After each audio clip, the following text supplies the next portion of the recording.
Perkenalkan, kami dari kelompok 8. Di sini kami ingin memaparkan mengenai sistem akuntansi penerimaan kas untuk mata kuliah sistem akuntansi. Perkenalkan, nama saya Kandir Lumenggaol dengan NPM 24013010197. Perkenalkan, nama saya Aisyah Putri Fadila dengan NPM 240130102007. Saya Afrilia Isma Kotima dengan NPM 240130101083. Perkenalkan, nama saya Elsya Kesya Kristandian dengan nomor NPM akhir 204. Perkenalkan, nama saya Chelsea Farasudikto dengan NPM 240130100209. Perkenalkan, nama saya Sinta Alisya Wirmanto dengan NPM 240130100198.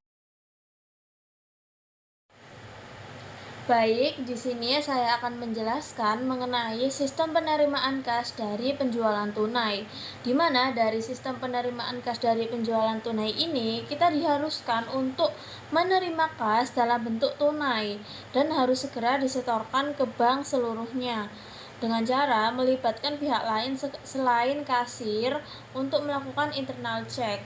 Kemudian kita dalam menerima kas dari penjualan tunai itu dilakukan melalui transaksi kartu kredit yang melibatkan bank penerbit kartu kredit dalam pencatatan transaksi penerimaan kas. Nah, di dalam sistem penerimaan kas dari penjualan tunai ini juga dibagi menjadi 3 prosedur, di mana prosedur yang pertama adalah prosedur penerimaan kas dari over the counter sales. Kemudian yang kedua ada prosedur penerimaan kas dari cash on delivery sales atau COD. Kemudian yang ketiga adalah prosedur penerimaan kas dari credit card sales. Selanjutnya, saya akan menjelaskan prosedur yang pertama, yakni prosedur penerimaan kas dari over the counter sale. Di mana di sini tahap pertama yakni ada pembeli. Nah, pembeli itu membeli atau memesan barang. Nah, pemesanan barang ini akan dilakukan oleh bagian penjualan, di mana bagian penjualan ini nanti akan memerintahkan bagian pengiriman atau menyerahkan barang kepada pembeli. Nah, kemudian setelah bagian penjualan ini memberikan barangnya kepada bagian pengiriman barang, kemudian barang ini akan diberikan kepada pembeli, yakni bagian pengiriman menyerahkan barangnya kepada pembeli. Kemudian ketika pembeli tadi itu memesan barang, pembeli itu juga melakukan pembayaran. Pembayarannya itu dilakukan pada bagian kasa. Kemudian bagian kasa itu melanjutkan ke dua sisi, di mana sisi yang pertama adalah menyerahkan pembayaran tadi ke bagian akuntansi dan juga menyerahkannya ke bank. Nah, di mana di dalam bank ini dan juga di dalam bagian akuntansi itu mencatat adanya penerimaan kas dari penjualan tunai dari hasil uang yang diperoleh dari pembelian tadi. Kemudian bagian pengiriman barang juga demikian. Bagian pengiriman barang juga menyerahkan pencatatan penjualannya atau pendapatannya itu juga ke bagian akuntansi. Seperti itu. Kemudian pada prosedur yang kedua itu ada prosedur penerimaan kas dari COD sale, di mana di sini yang pertama adalah pembeli itu memesan barang lewat surat yang dikirim melalui kantor pos. Kemudian penjual mengirimkan barang melalui kantor pos pengirim dengan cara mengisi formulir COD sales di kantor pos.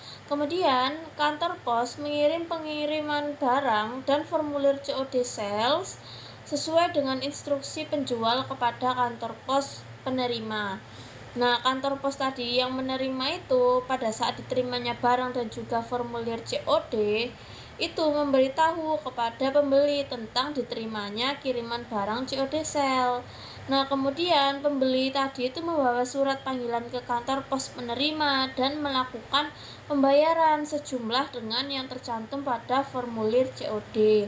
Nah, kantor pos yang penerima tadi menyerahkan barang kepada pembeli dengan diterimanya kas dari pembeli dan dilakukan pencatatan. Kemudian, kantor pos itu menerima dan memberitahu kantor pos pengirim bahwa COD sale telah dilaksanakan atau sudah diselesaikan. Kemudian, kantor pos pengirim juga memberitahu kepada penjual bahwa COD sale itu telah selesai dilaksanakan sehingga penjual dapat mengambil kas yang diterima dari pembeli tadi yang dia itu membayar uangnya ke kantor pos itu tadi. Prosedur yang terakhir atau yang ketiga yakni penerimaan dari credit card sale, di mana penerimaan dari credit card sale sendiri itu alurnya seperti pada gambar sebelah kanan, yakni alurnya yang pertama itu pemegang kartu kredit itu memesan barang dan diarahkan kepada bagian penjualan. Nah, selanjutnya, bagian penjualan itu memerintahkan bagian pengiriman untuk menyerahkan barang kepada pembeli. Kemudian, setelah barang diserahkan kepada pembeli, yakni pemegang kartu kredit, kemudian pemegang kartu kredit ini akan melakukan pembayaran ke bagian kas. Membayarnya itu menggunakan kartu kredit. Kemudian bagian kas itu akan menyetorkan slip kartu kredit ke bank. Nah, setelah disetorkan, bank penerbit kartu kredit itu akan melakukan penagihan atau mencetak bukti transaksi dari pemegang kartu kredit tadi. Dan secara periodik bank tersebut itu akan melakukan penagihan kepada pemegang kartu kredit. Nah, kemudian untuk penerimaan dari credit card sale ini tuh kartu kreditnya itu dapat digolongkan menjadi 3 kelompok, di mana kelompok yang nomor 1 adalah kartu kredit bank, yang kedua ada kartu kredit perusahaan, dan yang ketiga ada kartu kredit bepergian dan juga hiburan. Untuk yang pertama adalah kartu kredit bank, itu seperti pada gambar sebelah kiri, di mana awalnya itu bank penerbit kartu kredit itu menagih piutang kepada pemegang kartu kredit. Kemudian pemegang kartu kredit ini membeli barang ataupun jasa dengan kartu kredit banknya. Kemudian akan diarahkan ke bagian merchant dan mereka akan menyetorkan kredit card sale slip-nya itu ke rekening giro merchant. Kemudian rekening giro merchant akan dimasukkan ke dalam bank penerbit kartu kredit. Dan untuk yang kedua adalah kartu kredit perusahaan. Kartu kredit perusahaan ini diterbitkan oleh perusahaan tertentu untuk para pelanggannya. Jadi pelanggan itu dapat menggunakan kartu kredit ini untuk membeli barang hanya ke perusahaan yang menerbitkan kartu kredit tersebut. Kemudian untuk yang ketiga ada kartu kredit bepergian dan juga hiburan. Nah, perusahaan itu menjual barang atau menguangkan kredit card sale slip dari transaksi penjualan ke perusahaan yang menerbitkan kartu kredit tersebut, yakni kartu kredit bepergian dan juga hiburan. Jadi, jurnal untuk mencatat penjualan dengan menerima kartu kredit jenis ini itu tidak berbeda dengan jurnal penjualan dengan menerima kartu kredit bank. Jadi, antara kartu kredit bepergian dan juga hiburan itu hampir sama penjurnalannya dengan kartu kredit bank. Untuk materi berikutnya akan dijelaskan oleh rekan saya. Baik, selanjutnya saya akan menjelaskan mengenai fungsi-fungsi yang terlibat dalam sistem penerimaan kas dari penjualan tunai. Yang pertama ada fungsi penjualan, bertugas menerima pesanan dari pembeli, membuat faktur penjualan tunai, dan menyerahkannya kepada pembeli sebagai dasar pembayaran ke bagian kas. Dalam struktur organisasi, fungsi ini dijalankan oleh bagian order penjualan. Yang kedua adalah fungsi kas, bertanggung jawab menerima uang tunai dari pembeli. Dalam organisasi, fungsi ini berada di tangan bagian kasir.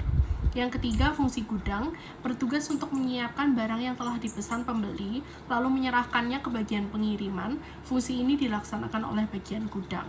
Lalu yang keempat, fungsi pengiriman bertanggung jawab membungkus dan menyerahkan barang kepada pembeli setelah pembayaran dilakukan. Dalam struktur organisasi dijalankan oleh bagian pengiriman. Lalu yang kelima adalah fungsi akuntansi, bertugas mencatat transaksi penjualan dan penerimaan kas, serta menyusun laporan keuangan. Fungsi ini dilakukan oleh bagian jurnal.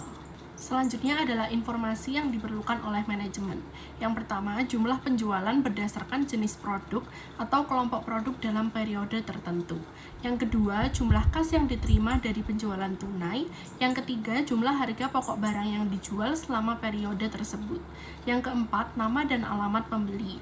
Hanya untuk produk tertentu, biasanya tidak diperlukan untuk penjualan tunai. Yang kelima, kuantitas produk yang terjual. Yang keenam, nama wiraniaga yang melakukan penjualan. Yang ketujuh, otorisasi dari pejabat yang berwenang atas transaksi yang terjadi. Selanjutnya saya akan memaparkan mengenai dokumen yang digunakan. Yang pertama adalah faktur penjualan tunai. Berisi informasi lengkap seperti nama pembeli, tanggal, nama, dan kode barang, jumlah, harga, nama wiraniaga, dan otorisasi. Dibuat oleh fungsi penjualan, digunakan sebagai pengantar pembayaran ke bagian kas, dikirim ke bagian pengiriman sebagai perintah penyerahan barang, juga digunakan sebagai packing slip. Yang kedua adalah pita register kas atau cash register tape, bukti penerimaan kas dari pembeli yang dikeluarkan oleh mesin kasir, merupakan dokumen pendukung untuk pencatatan di jurnal penjualan. Yang ketiga adalah slip penjualan kartu kredit, dicetak oleh bank penerbit kartu kredit, diisi oleh fungsi kas sebagai dasar penagihan kas ke bank atas transaksi dengan kartu kredit. Yang keempat adalah bill of lading. Dokumen bukti pengiriman barang oleh perusahaan angkutan umum digunakan dalam penjualan COD atau cash on delivery.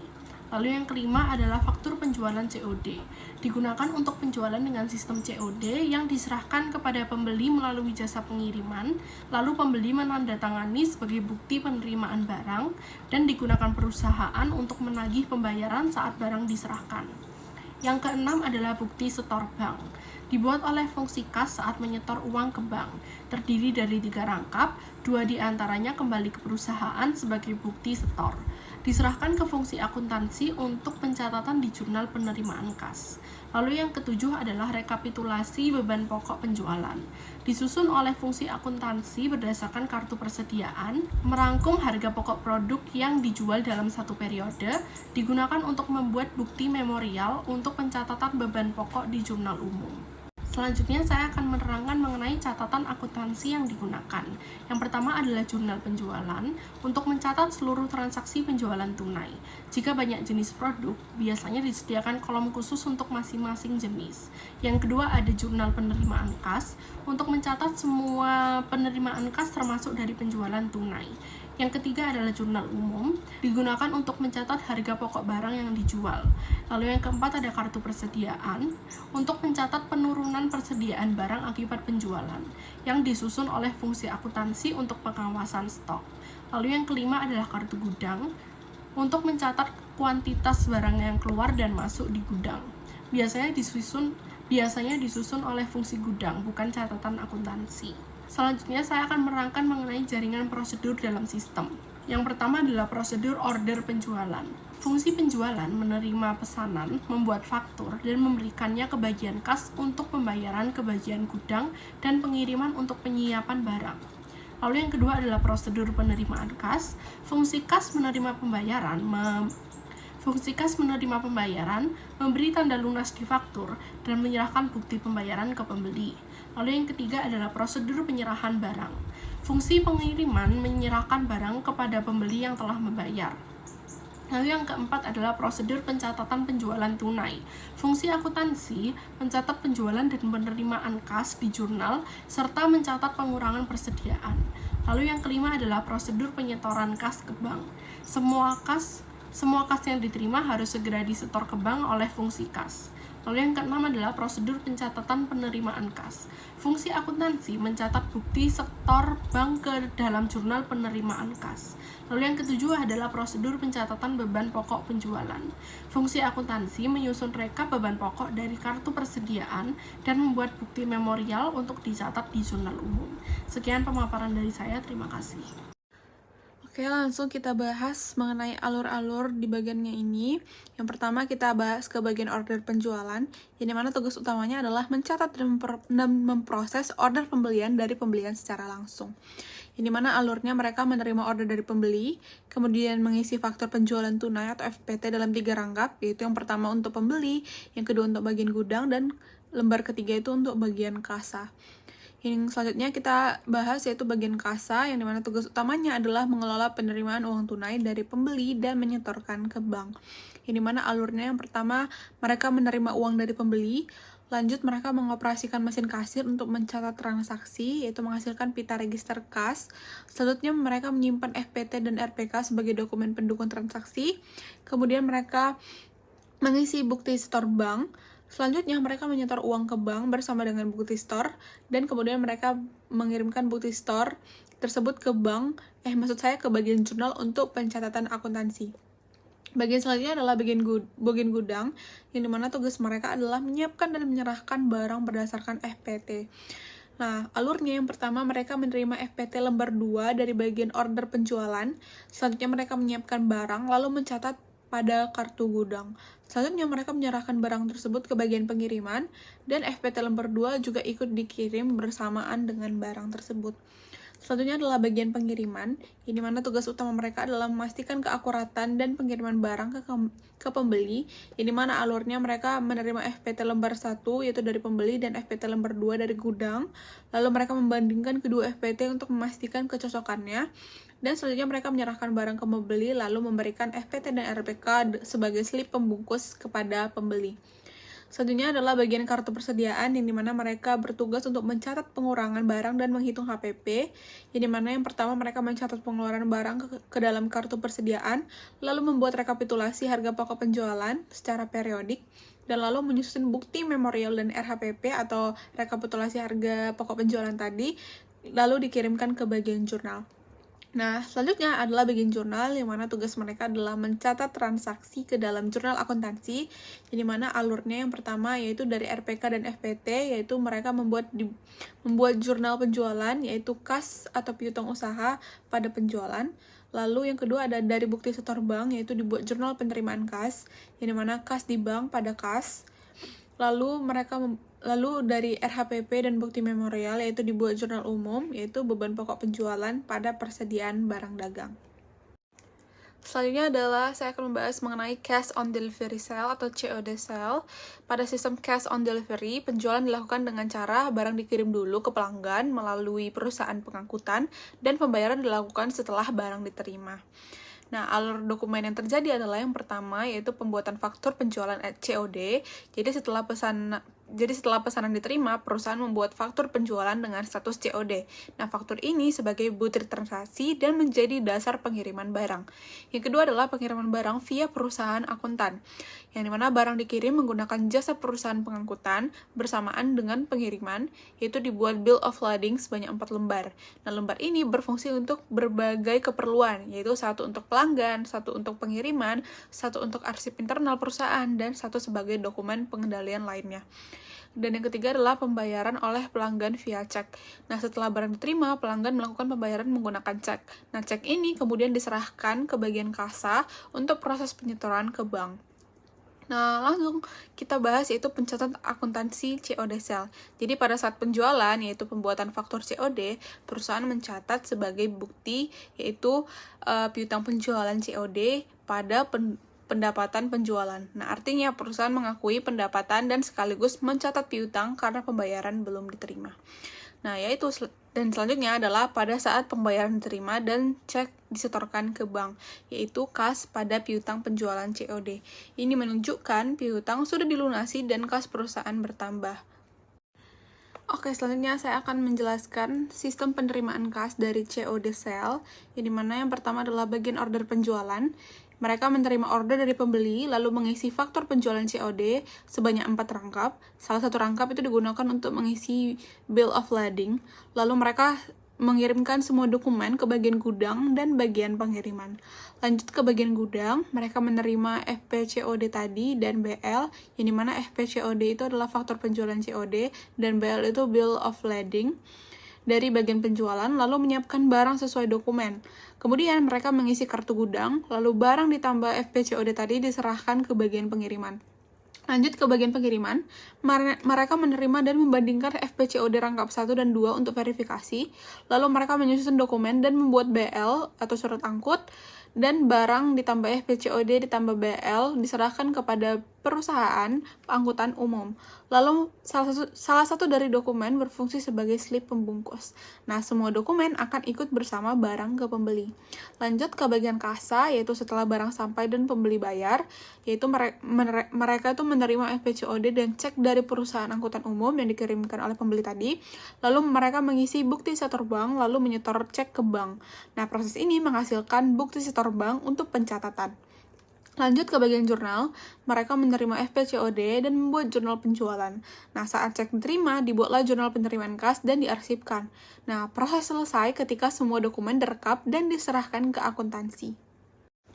Lanjut ke credit card sale. Jadi pada sistem penjualan penggunaan kartu kredit, transaksi dilakukan dengan cara pelanggan membayar menggunakan kartu kredit dan perusahaan menerima pembayaran melalui bank setelah proses validasi. Nah, alur dokumen yang terjadi adalah yang pertama, validasi pemegang kartu, yang dimana pertama identitas dan keabsahan kartu kredit pelanggan divalidasi oleh kasir atau sistem untuk memastikan kartu valid dan transaksi dapat diproses. Yang kedua adalah pengisian credit card atau sale slip, di mana setelah validasi, kasir mengisi slip penjualan kartu kredit yang berfungsi sebagai bukti transaksi. Yang ketiga adalah slip disetor ke bank, di mana slip tersebut diserahkan ke bank sebagai dasar agar dana dari transaksi ditransfer ke rekening perusahaan. Dan yang keempat adalah rekening di debit setelah dipotong credit card fee, yaitu bank akan mengkreditkan rekening perusahaan dengan nilai transaksi dikurangi biaya administrasi atau fee kartu kredit yang dikenakan. Nah, lanjut ke pencatatan akuntansi credit card sale-nya. Jadi pada saat kas diterima setelah dikurangi biaya kartu kredit, perusahaan mencatat kas pada debit, lalu beban biaya kartu kredit pada debit pada pendapatan penjualan, yaitu di kredit. Jadi penjelasannya, kas itu bertambah sebesar nilai bersih yang diterima dari bank, lalu beban biaya kartu kredit dicatat sebagai pengurangan pendapatan karena ini adalah biaya yang harus dibayar perusahaan, lalu pendapatan penjualan dicatat penuh sesuai nilai transaksi. Selanjutnya kita bahas ke bagian alurnya, yang dimana yang pertama adalah bagian order penjualan, yang mana yang pertama bagian order penjualan menerima order dari pembeli lalu mengisi faktur penjualan tunai atau FPT.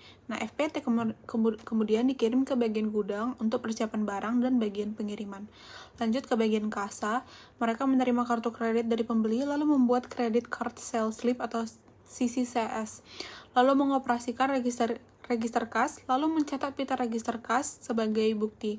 Lanjut, credit card sale slip dan PRK atau pita register kas itu dicatat dan dibawa ke bank bersama kas lainnya. Lanjut, mereka mengisi bukti setor bank dan menyetor uang hasil penjualan tunai lainnya ke bank. Nah, lanjut, CCSS diserahkan ke credit card center, bisa melalui bank, untuk diproses dan dana masuk ke rekening perusahaan. Nah, lanjut ke bagian gudang, mereka menerima FPT, lalu mencocokkan dengan kartu gudang atau data stok, lalu jika cocok, barang disiapkan dan diserahkan ke bagian pengiriman. Lanjut ke bagian pengiriman, mereka menerima barang dari gudang, ditambah dokumen, yaitu FPT dan RPK tadi, PRK maksud saya, lalu barang tersebut diserahkan ke pembeli bersama dokumen sebagai slip pembungkus. Di sini saya akan menjelaskan mengenai sistem penerimaan kas dari piutang. Penerimaan kas dari piutang itu artinya terdapat transaksi pelunasan atas piutang dari debitur kepada perusahaan. Nah, untuk menjamin transaksi ini sesuai dengan prosedur dan menjamin penerimaan kas oleh perusahaan, maka sistem penerimaan kas dari piutang itu mengharuskan debitur atau yang memiliki utang tersebut melakukan pembayaran dengan cek atau dengan cara pemindahan melalui rekening bank. Lalu kas yang diterima dalam bentuk cek tadi dari debitur harus segera disetor ke bank dalam jumlah penuh.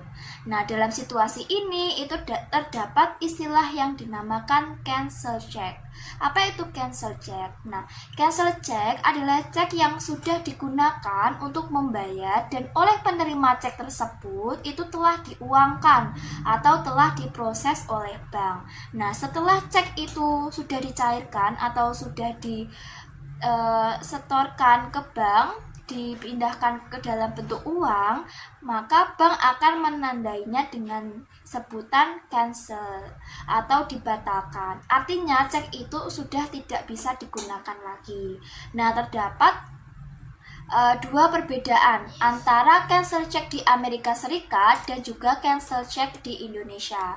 Nah, untuk cancel check di Amerika Serikat, dalam sistem perbankan di Amerika Serikat, cancel check itu dikembalikan kepada nasabah yang mengeluarkan cek dan digunakan oleh nasabah sebagai bukti telah diterimanya pembayaran yang telah dilakukan oleh pihak yang namanya tercantum dalam cek. Nah, tetapi berbeda dengan cancel check di Indonesia. Cancel check di Indonesia itu tidak mengembalikan cancel check kepada nasabah yang mengeluarkan cek. Karena sistem perbankan itu tidak menyediakan bukti pembayaran berupa cancel check. Pihak yang menerima pembayaran itu berkewajiban untuk membuat bukti dokumen yang menunjukkan telah diterimanya kas dari pembayar. Oleh karena itu, seringkali penagihan piutang kepada kreditur itu diwajibkan untuk menyerahkan kwitansi lebih dahulu sebelum cek itu diserahkan atau dikirimkan oleh debitur kepada kreditur tersebut. Nah, dalam sistem penerimaan kas dari piutang ini terdapat fungsi yang terkait. Yang pertama adalah fungsi sekretariat. Nah, fungsi sekretariat ini memiliki tanggung jawab dalam penerimaan cek dan surat pemberitahuan melalui pos dari para debitur perusahaan. Nah, untuk fungsi yang kedua itu ada fungsi penagihan. Fungsi penagihan itu bertanggung jawab untuk melakukan penagihan kepada para debitur tadi. Lalu ada fungsi akuntansi. Seperti yang kita ketahui bahwa fungsi akuntansi itu bertanggung jawab dalam pencatatan penerimaan kas dari piutang. Lalu ada fungsi pemeriksaan.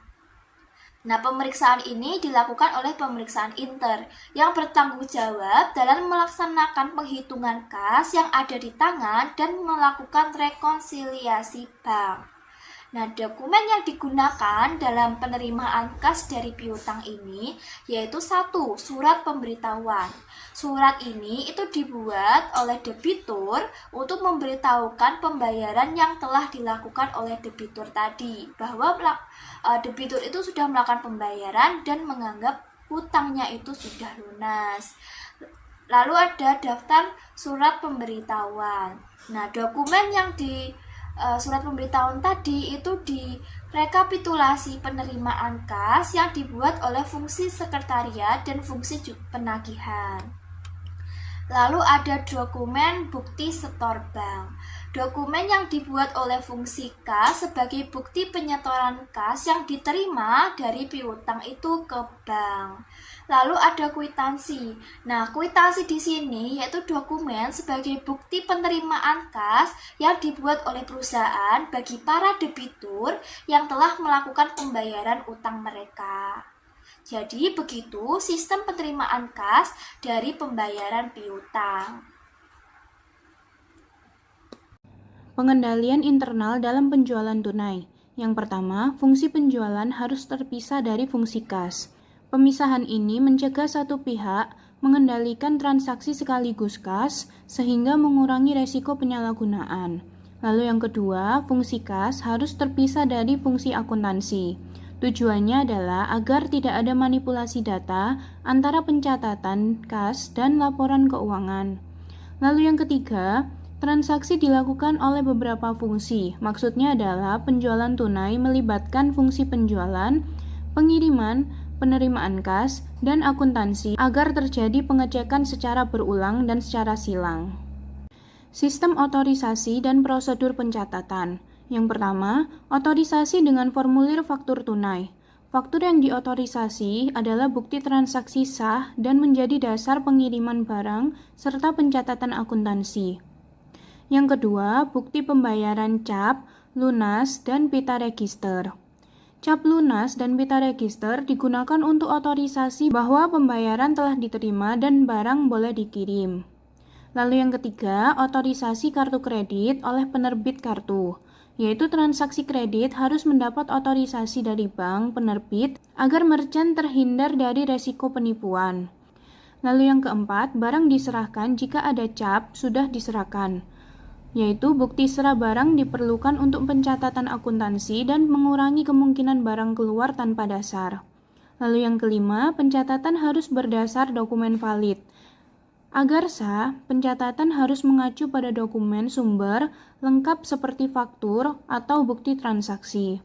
Lalu yang keenam, pencatatan hanya dilakukan karyawan yang berwenang, yaitu hanya pihak tertentu yang boleh memperbarui catatan keuangan agar tanggung jawab jelas. Praktik yang sehat. Yang pertama, faktur bernomor urut. Setiap faktur penjualan harus dicetak dengan nomor urut tercetak agar tidak ada faktur yang hilang atau digandakan ataupun disalahgunakan. Fungsi penjualan bertanggung jawab atas pengendalian distribusi dan penggunaan faktur tersebut, sehingga seluruh transaksi dapat ditelusuri dan diaudit. Lalu yang kedua, penyetoran kas ke bank. Seluruh kas yang diterima dari pelanggan atau sumber lainnya harus disetor ke dalam bank secara penuh paling lambat pada hari kerja berikutnya. Ini penting agar tidak ada kas yang mengendap terlalu lama di tangan karyawan yang bisa berpotensi disalahgunakan. Lalu yang ketiga, pemeriksaan kas. Pemeriksaan kas dilakukan baik secara periodik atau rutin maupun secara mendadak atau tanpa pemberitahuan oleh bagian pemeriksa intern atau internal auditor. Proses ini mencakup perhitungan kas secara fisik dan mencocokkannya dengan saldo dalam catatan akuntansi, yaitu buku kas ataupun jurnal. Tujuannya adalah untuk mendeteksi ketidaksesuaian sejak dini dan mencegah fraud. Unsur pengendalian internal dan prosedur pencatatan penerimaan kas. Yang pertama, pemisahan fungsi atau organisasi. Fungsi akuntansi, penagihan, dan penerimaan kas harus dipisah untuk mencegah kecurangan dan manipulasi atau lapping. Yang kedua, pembayaran oleh debitur dengan cek atau biro. Untuk mencegah kas masuk ke tangan pribadi, pembayaran dilakukan dengan cek atas nama perusahaan atau giro billiet. Lalu yang ketiga, penagihan berdasar daftar dari akuntansi. Fungsi penagihan tidak membuat daftar sendiri, tetapi berdasarkan daftar dari bagian akuntansi. Lalu yang keempat, pengkreditan harus berdasarkan dengan dokumen yang sahih. Pengurangan piutang hanya boleh dicatat bila ada dokumen resmi seperti surat pemberitahuan dari debitur atau remittance advice. Praktik yang sehat dalam pengelolaan kas perusahaan. Yang pertama, setoran kas harus segera ke bank. Semua kas yang diterima harus segera disetor penuh ke bank dan didokumentasikan dalam berita acara. Lalu yang kedua, penagih dan kasir diasuransikan. Untuk melindungi dari resiko kecurangan, pegawai yang mengelola kas perlu diasuransikan. Lalu yang ketiga, kas dalam perjalanan diasuransikan. Uang yang dibawa oleh penagih harus diasuransikan, begitu juga kas yang disimpan. Selanjutnya saya akan menjelaskan tentang sistem penerimaan kas dari piutang melalui penagih perusahaan. Menurut sistem pengendalian internal yang baik, semua penerimaan kas dari debitur harus dalam bentuk cek atas nama atau giro billiet. Penerimaan kas dari debitur dalam bentuk uang tunai memberikan peluang bagi penagih perusahaan melakukan penyelewengan kas hasil penagihan. Penerimaan kas dari debitur dalam bentuk cek tunai atau cek atas tunjuk juga memberikan peluang bagi karyawan perusahaan untuk menggunakan cek yang diterima dari debitur untuk kepentingan pribadinya. Penerimaan kas dari piutang melalui penagih perusahaan dilaksanakan dengan prosedur berikut ini. Yang pertama, bagian piutang memberikan daftar piutang yang sudah saya ditagih pada bagian penagihan. Yang kedua, bagian penagihan mengirimkan penagih yang merupakan karyawan perusahaan untuk melakukan penagihan kepada debitur. Yang ketiga, bagian penagihan menerima cek atas nama dan surat pemberitahuan atau remittance advice dari debitur. Yang keempat, bagian penagihan menyerahkan cek kepada bagian kasa. Yang kelima, bagian penagihan menyerahkan surat pemberitahuan kepada bagian piutang untuk kepentingan posting ke dalam kartu piutang. Yang keenam, bagian kasa mengirim kwitansi sebagai tanda penerimaan kas kepada debitur. Yang ketujuh, bagian kasa menyetorkan cek ke bank setelah cek atas cek tersebut dilakukan endorsement oleh pejabat yang berwenang. Dan yang kedelapan, bank perusahaan melakukan clearing atau cek tersebut ke bank debitur.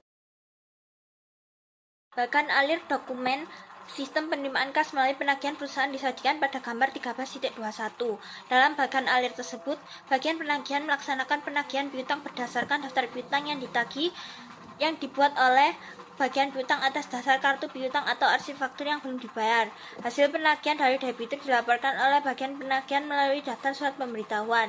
Daftar surat pemberitahuan dilampiri dengan surat pemberitahuan diserahkan oleh bagian penagihan kepada bagian piutang.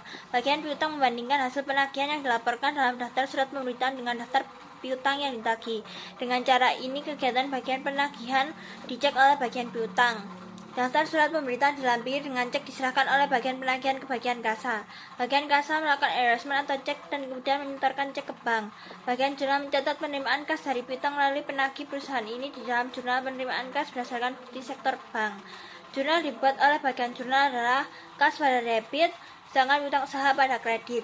Dalam sistem penerimaan kas dari piutang melalui penagih perusahaan yang tercantum dalam gambar 19, bagian kasa tidak membuat kwitansi tanda terima cek bagi debitur karena sistem tersebut disusun dengan anggapan cancel cek dikembalikan kepada cek issuer melalui sistem perbankan. Jika cancel cek tidak dikembalikan melalui sistem perbankan kepada cek issuer, bagian kasa harus membuat kwitansi untuk dikirimkan kepada debitur sebagai pengakuan perusahaan telah menerima kas dari debitur yang bersangkutan.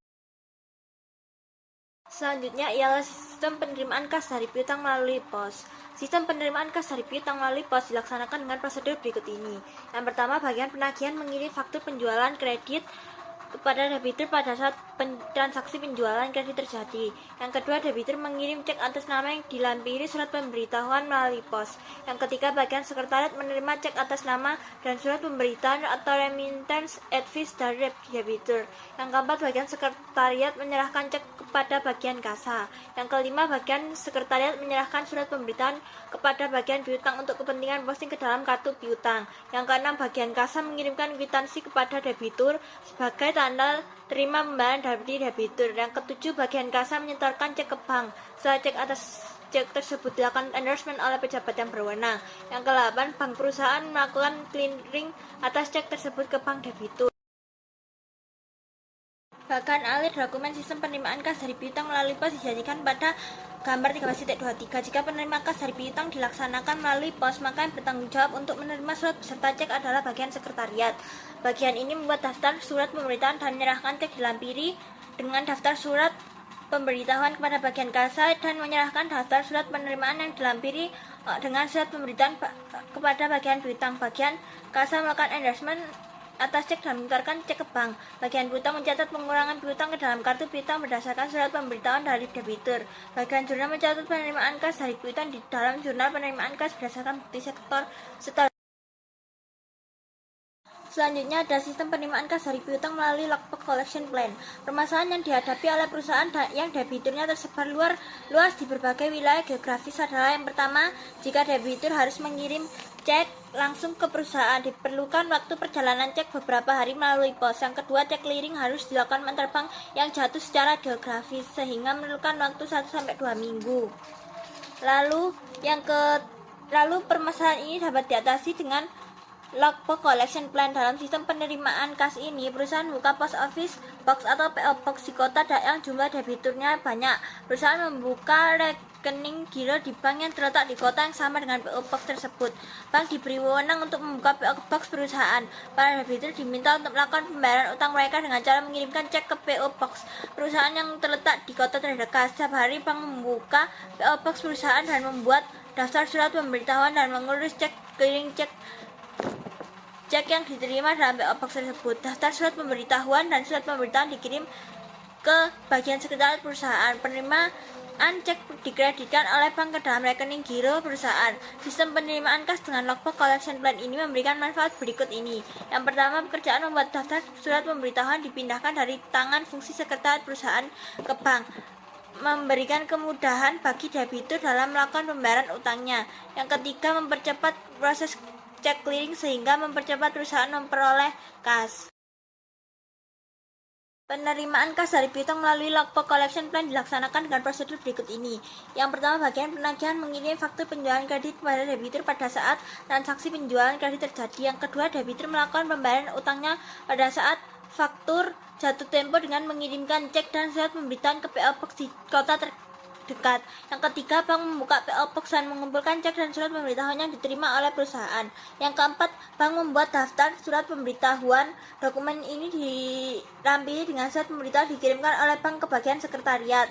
Lalu yang kelima, bank mengurus cek clearing. Yang keenam, bagian sekretariat menyerahkan surat pemberitahuan kepada bagian piutang untuk mengkredit akun pembantu piutang debitur yang bersangkutan. Yang ketujuh, bagian sekretariat menyerahkan daftar surat pemberitahuan ke bagian kasa. Yang kedelapan, bagian kasa menyerahkan daftar surat pemberitahuan ke bagian jurnal untuk dicatat di dalam jurnal penerimaan kas.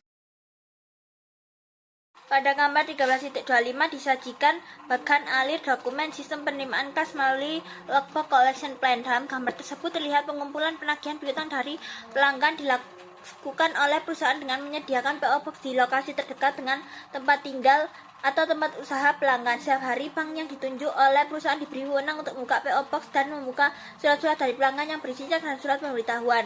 Cek yang diterima oleh bank kemudian diproses oleh clearingnya, dan atas dasar hasil clearing tersebut, bank menerbitkan data kredit. Bank membuat daftar surat pemberitahuan 2 lembar dan mengirimkan daftar surat pemberitahuan serta nota kredit ke bagian sekretariat perusahaan. Bagian sekretariat mendistribusikan daftar surat pemberitahuan dan surat pemberitahuan ke bagian piutang untuk pencatatan berkurangnya piutang kepada debitur yang bersangkutan. Daftar surat pemberitahuan dan nota kredit ke bagian jurnal untuk pencatatan penerimaan kas di dalam jurnal penerimaan kas. Sekian pemaparan kami dari kelompok 8 mengenai sistem akuntansi penerimaan kas. Semoga bermanfaat. Mohon maaf bila ada salah kata. Terima kasih.